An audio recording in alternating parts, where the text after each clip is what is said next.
Excel's Lambda function creates custom, reusable formulas.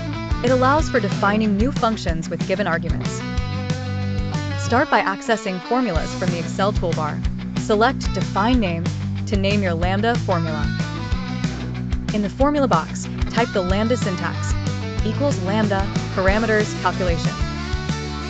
Specify parameters, such as x and y, for your function. Define the calculation, like equals Lambda, x, y, x plus y for addition. Save your new Lambda function with a descriptive name.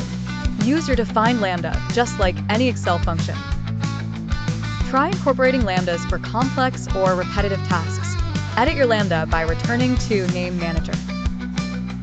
Lambdas enhance efficiency and streamline your Excel workflow. Practice with simple Lambdas to gain familiarity. Explore online resources for advanced Lambda examples. Experiment to see how Lambdas can simplify your spreadsheet tasks.